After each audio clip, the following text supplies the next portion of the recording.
Attention, si vous n'êtes pas sage, Yamaouba va venir vous manger. Voilà une phrase que les petits-enfants ont souvent dû entendre dans le Japon médiéval. À cette époque, le nom de Yamaouba, qui signifie la vieille de la montagne, et se prononce également Yamamba, était synonyme de terreur. Lointaine parente de la méchante sorcière des contes européens, comme Hansel et Gretel, les frères Grimm, cousine de la féroce Baba Yaga des Narodnaï Сказки, les contes russo-slaves, cette ogresse anthropophage faisait trembler tous les petits japonais, même les plus téméraires. Or, de toutes les créatures fantastiques du Japon, Yamaouba est sans doute celle qui a connu l'évolution iconographique la plus surprenante au cours des siècles. D'abord monstre dévorateur associé aux puissances élémentaires, la vieille de la montagne a fini par devenir, après de nombreuses mutations littéraires et picturales, l'image même de la tendresse maternelle pour les Japonais de la période Edo. Mais comment expliquer une telle transformation? À l'origine, Yamaouba est un yokai, un monstre folklorique issu d'ancestrales croyances populaires. Traditionnellement représentée comme une femme hirsute revenue à l'état sauvage, vêtue d'un simple pagne végétal ou de haillons couverts de feuilles, elle hante les montagnes et guette les voyageurs égarés pour les dévorer. Polymorphe, Yamaouba revêt parfois l'aspect d'une belle jeune femme ou d'une gentille vieille dame hospitalière pour tromper ses victimes. Mais elle ne peut complètement cacher son appétit cannibale à cause de l'éclat particulièrement gourmand qui brille au fond de ses yeux. Lorsqu'elle révèle son apparence démoniaque, elle prend la forme d'une Kijo, une ogresse haute de 2 ou 3 mètres. Sa bouche se fend d'une oreille jusqu'à l'autre et laisse apparaître une rangée de crocs aiguisés, capables de broyer les os d'un bœuf. Ses ongles deviennent des griffes aussi affûtées que des rasoirs, bien commodes pour découper ses proies. Il arrive même qu'il lui pousse de longues cornes, ce qui lui donne alors l'apparence d'une Hanya, un démon femelle. On retrouve donc Yamaouba dans de nombreux contes folkloriques japonais destinés à effrayer les enfants désobéissants ou imprudents. L'un d'entre eux, intitulé Tendo Sankin no Kusari, la chaîne en or venue des cieux, ressemble d'ailleurs étrangement dans sa structure à un célèbre conte européen, compilé par les frères Grimm au XIXe siècle, Le loup et les 7 chevreaux. Dans le récit japonais, une mère laisse ses 3 enfants à la maison pour aller vendre le fruit de ses récoltes au marché. Elle leur recommande, prudence élémentaire, de n'ouvrir à personne d'autre qu'elle, au risque d'être dévorée par la terrible Yamaouba. Quelque temps après son départ, la sorcière de la montagne se présente effectivement et tente de se faire passer pour la mère des enfants. Mais ces derniers identifient l'ogresse à travers la porte, à cause de sa voix rauque, et refusent de lui ouvrir. Yamaouba retourne donc dans la montagne, où elle se prépare une potion à base d'œufs et de miel pour adoucir sa voix. Sa deuxième tentative est tout aussi infructueuse, puisque les 3 bambins lui demandent alors de passer ses doigts par l'entrebâillement de la porte. Ils la reconnaissent à cause de ses horribles mains rugueuses. Vexée, Yamaouba repart dans son antre pour se faire une manucure. Elle frotte avec ardeur sa peau calleuse à l'aide d'une pierre ponce, jusqu'à ce qu'elle ait retrouvé des mains de jeune fille. Cette fois-ci, la ruse fonctionne, et le plus jeune des 3 enfants lui ouvre la porte. Yamaouba se jette alors sur le garçonnet trop naïf et le dévore. Le conte japonais se termine moins bien que notre conte européen, puisqu'il n'est pas question ici d'ouvrir le ventre du monstre avec des ciseaux pendant son sommeil pour récupérer l'enfant miraculeusement intact. En effet, Yamaouba a pris soin de découper méthodiquement sa petite victime avec force bruit de mastication sanglante.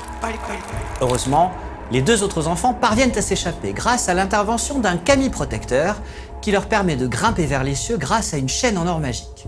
En voulant les poursuivre, Yamaouba fait une chute mortelle. Son sang, éclaboussant abondamment le sol, donne alors naissance au soba, le sarrasin rouge. La plupart des récits qui mettent en scène Yamaouba font ressortir son insatiable appétit, non seulement pour la chair humaine, mais aussi pour d'autres aliments plus traditionnels, comme le riz ou les produits à base de soja, comme le miso ou le shoyu.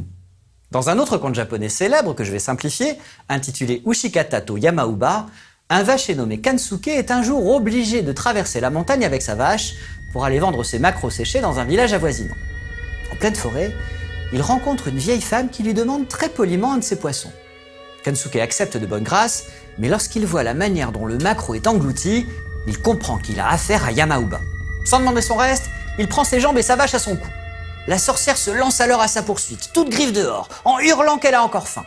Kansuke, sans interrompre sa course, lui jette peu à peu sa réserve entière de poissons séchés. Mais quand il tombe à court de maquereaux, il est bien obligé de sacrifier sa vache pour retarder le monstre. Tandis qu'il s'échappe, il entend derrière lui les mugissements de la pauvre bête, couvrant à peine le bruit des os broyés par les mâchoires de Yamaouba. Dans sa fuite éperdue, Kansuke s'enfonce au cœur de la forêt et s'égare complètement. Au coucher du soleil, il finit par apercevoir une hutte isolée au milieu d'une bambouseraie et pense trouver le salut en s'y réfugiant.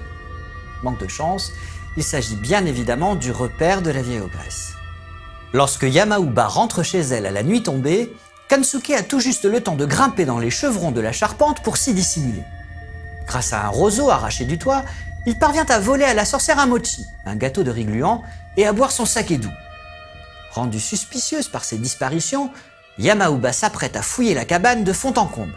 Mais le vacher rusé parvient à tromper sa méfiance en imitant le cri d'un rat. Yamauba, rassurée, décide d'aller se coucher dans un grand coffre en bois, habitude qu'elle partage apparemment avec de très lointains cousins transylvaniens.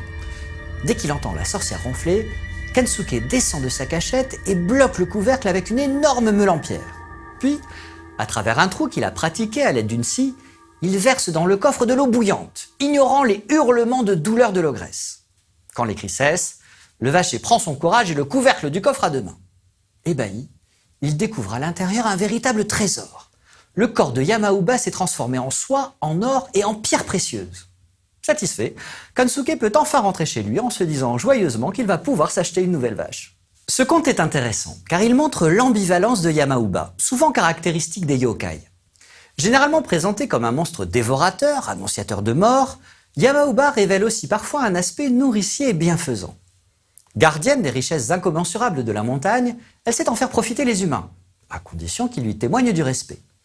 Dans certaines légendes, la sorcière offre ainsi à des villageois pauvres mais généreux divers objets magiques qui assurent leur fortune, comme un chaudron d'abondance qui se remplit tout seul si on y verse une petite mesure de riz, une pelote inépuisable de fil de chanvre ou une boîte d'apparence modeste mais qui recèle une réserve inextinguible d'or. Il existe différentes théories sur l'origine de Yamauba. Certains folkloristes, à tendance évémériste, associent le personnage aux terribles famines qui frappèrent le Japon médiéval, notamment celle de l'ère Kangye au XIIIe siècle.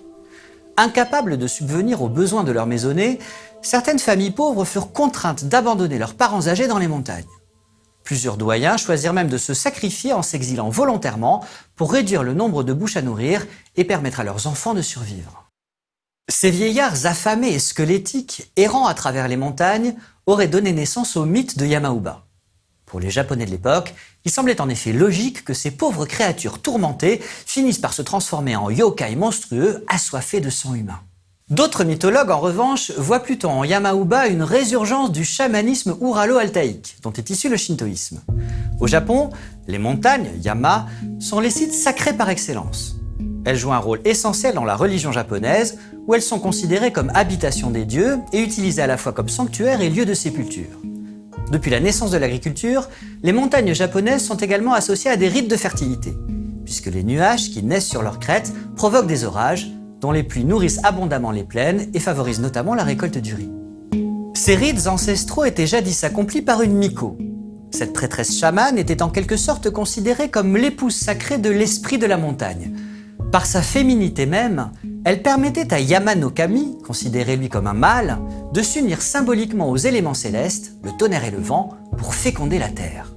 Certains spécialistes estiment que Yamauba est un souvenir populaire mythifié de cette ancienne prêtresse, sorte d'alma mater chamanique chargée de faire le lien entre le ciel et la montagne sacrée pour faire tomber la pluie, ce qui expliquerait d'ailleurs l'aspect nourricier du yokai. Il est par ailleurs intéressant de noter que de nombreuses représentations idéalisées de Yamauba, sur lesquelles je reviendrai plus tard, montrent la sorcière brandissant soit un kazaguruma, un petit moulin en papier multicolore qu'il associe métaphoriquement au vent, soit un denden taiko, un petit tambour pour enfants qu'il associe au tonnerre, a fortiori puisqu'il est frappé ici du symbole Mitsutomoe. Même si Yamauba utilise ici ces objets comme des jouets pour amuser son fils, ils permettent tout de même d'établir une corrélation entre le personnage et les forces élémentaires qui étaient invoquées par l'épouse rituelle de Yama no Kami. Notez que Yamauba est aussi souvent représenté en train de porter des bottes de paille de riz. Ces chaumes, qui évoquent métaphoriquement la moisson du riz en automne, peuvent également être interprétés comme une lointaine résurgence des rites agricoles auxquels était associée la miko. Si la légende de Yamauba trouve probablement son origine dans des rites chamaniques remontant au néolithique, son personnage ne fait véritablement son entrée dans la littérature japonaise qu'à l'époque Muromachi, au début du XVe siècle, grâce à une célèbre pièce de théâtre no intitulée Yamamba et attribuée au dramaturge Zeami Motokiyo. La pièce raconte l'histoire d'une danseuse de cour, nommée Yakuma, devenue célèbre grâce à une performance chorégraphique dans laquelle elle interprète justement l'ogresse de la montagne, ce qui lui a valu le surnom de Yamamba Yakuma. Pour se rendre en pèlerinage dans le temple bouddhiste Zenkoji, la danseuse et sa troupe doivent un jour traverser le col du mont Agero, dans la province d'Echigo. Au détour d'un chemin escarpé, ils rencontrent la vraie Yamamba, qui insiste pour assister à la danse dont elle a été l'inspiratrice. Comme les artistes, effrayés par la sorcière, hésitent et prétextent qu'ils sont pressés, Yamamba utilise ses pouvoirs surnaturels pour obscurcir soudainement le ciel et obliger la troupe à passer la nuit chez elle. N'osant plus opposer de refus à son hôte, Yakuma accepte de lui donner une représentation privée. Mais lorsqu'elle commence à danser, tremblante, Yamamba l'interrompt et décide d'interpréter elle-même la danse qui porte son nom, avant de disparaître. Dans cette pièce de No, Yamamba est très loin de l'ogresse cannibale des contes pour enfants. Souffrant au contraire de sa mauvaise réputation, elle aide les villageois à couper leur bois et à filer leur laine. C'est une âme tourmentée certes, mais une âme sensible, dont l'humanité n'a pas totalement disparu, qui parcourt inlassablement les montagnes à la recherche de l'illumination du Bouddha, espérant ainsi échapper au cycle des réincarnations. L'ambivalence de Yamauba traduit la conception très personnelle de Zeami Motokiyo, l'auteur présumé de la pièce, qui explique en effet qu'au théâtre, un personnage de démon doit avoir l'apparence d'un démon, mais le cœur d'un humain, car le cœur d'un démon fait obstacle à l'empathie du public. Le choix des masques de No utilisés pour interpréter Yamauba exprime d'ailleurs cette ambiguïté, puisqu'il conserve souvent des traits humains très expressifs, à la fois terrifiants et mélancoliques. Le caractère surnaturel du personnage n'est manifeste qu'à travers la poudre d'or qui colore discrètement ses yeux et ses dents. Yamamba, l'une des pièces de No les plus jouées au XVe siècle, est une étape importante dans l'évolution du personnage de Yamauba. Pourtant, il faudra attendre encore 200 ans pour que la véritable transformation ait lieu, pendant l'ère Edo, sous la plume d'un autre dramaturge célèbre. En 1712, Chikamatsu Monzaemon crée Komochi Yamamba, une nouvelle pièce consacrée à la sorcière de la montagne, mais appartenant cette fois-ci au répertoire du Jōruri. Le Jōruri est un spectacle de marionnettes encore très apprécié à cette époque et considéré comme l'ancêtre de l'actuel bunraku. Accompagné par la musique du shamisen, un seul récitant interprète tous les rôles, tandis que 2 ou 3 manipulateurs animent à vue des marionnettes de grande taille, qui sont justement ici celles de Yamauba et de son fils. S'inspirant en partie du Zentai Heiki, un récit populaire de la fin du XVIe siècle qui mentionne la grossesse miraculeuse de Yamauba sur le mont Ashigara, Chikamatsu imagine dans sa pièce l'origine humaine de la sorcière de la montagne. En voici l'intrigue simplifiée. Yaegiri est une sublime jeune femme, fille du riche Shimanshoja et originaire du village de Jizodo, près du mont Ashigara. Après avoir exercé quelque temps le métier de courtisane à Yoshiwara, le quartier des plaisirs d'Edo, elle épouse le samouraï Sakata Tokiyuki, vassal du fameux guerrier Minamoto no Yorimitsu. Victime d'un complot ourdi par le traître Takafuji, le grand Minamoto no Yorimitsu est brutalement contraint à l'exil. Tokiyuki, quant à lui, doit tout aussi brutalement quitter sa femme Yaegiri pour venger la mort de son père, tué par l'un des sbires du félon Takafuji. Quelques années plus tard, Tokiyuki revient à Edo, déguisé en marchand de tabac, et se présente à sa femme pour tenter de la reconquérir. Mais la belle Yaegiri n'a pas du tout apprécié d'être abandonnée par son mari. Après l'avoir accusée de paresse et de luxure, elle lui annonce froidement que le meurtrier de son père a déjà été tué depuis bien longtemps, et de surcroît, humiliation suprême pour un bushi, par la petite sœur de Tokiyuki. Déshonoré par son incapacité à venger son propre père et repoussé par la femme qu'il aime, Tokiyuki décide de se suicider sous les yeux horrifiés de Yaegiri. En mourant, le samouraï invoque son propre esprit vengeur, ici matérialisé par un onibi, un feu follet, et lui ordonne non seulement de prendre possession du corps de son épouse, mais aussi de la féconder. Il espère ainsi que le fils exceptionnel qui naîtra de cette conception surnaturelle mettra un jour sa force au service du grand guerrier Minamoto no Yorimitsu. Terrassée par l'invocation, Yaegiri s'effondre. Quand elle se relève, elle n'est plus la même. Possédée par l'onryo de son époux, elle est devenue Yamauba. Grâce à sa puissance surhumaine, qui lui permet par exemple de déraciner des arbres entiers, elle échappe aux sbires de Takafuji qui la retenaient prisonnière et s'enfuit d'Edo, rapide comme le vent. Adaptée pour le théâtre kabuki en 1795, la pièce de Chikamatsu contribue à populariser encore davantage le personnage de Yamauba, qui connut une fulgurante évolution iconographique dès la fin du XVIIIe siècle. Au départ, la sorcière des montagnes est encore représentée comme une vieille femme farouche, brandissant une souche d'arbre comme s'il s'agissait d'un fétu de paille. Couverte de végétaux et de feuilles mortes, comme l'ogresse des contes, elle possède une carrure épaisse, presque masculine. Sa chevelure blanche hirsute, son nez protubérant et son rictus effrayant évoquent toujours un peu la Yamamba du théâtre No. Mais assez rapidement, les artistes vont gommer les caractéristiques démoniaques de Yamaouba. Son arbre devient un simple bâton. Sa chevelure, quoique toujours ébouriffée, reprend une belle couleur brune. Et sa silhouette s'affine pour devenir beaucoup plus féminine. Enfin, le feuillage qui la recouvre se fait moins épais et laisse progressivement entrevoir un kimono au riche motif floral ou géométrique. Même si l'image de l'ogresse sauvage subsiste dans plusieurs représentations ultérieures du XIXe siècle, l'aspect de Yamaouba va globalement s'épurer sur la plupart des estampes, de l'ère Edo jusqu'à l'ère Showa, pour offrir l'image assez moderne d'une femme forte, indépendante, à la fois mystérieuse et dangereuse. Après avoir fui Edo, Yaegiri, devenue Yamaouba, se réfugie près de son village natal, dans la région de Hakone. Évitant les humains qui craignent ses pouvoirs surnaturels, elle s'installe sur le mont Ashigara, où elle vit à l'état semi-sauvage, avec pour seule compagnie les animaux et les esprits de la montagne qui se sont mis à son service.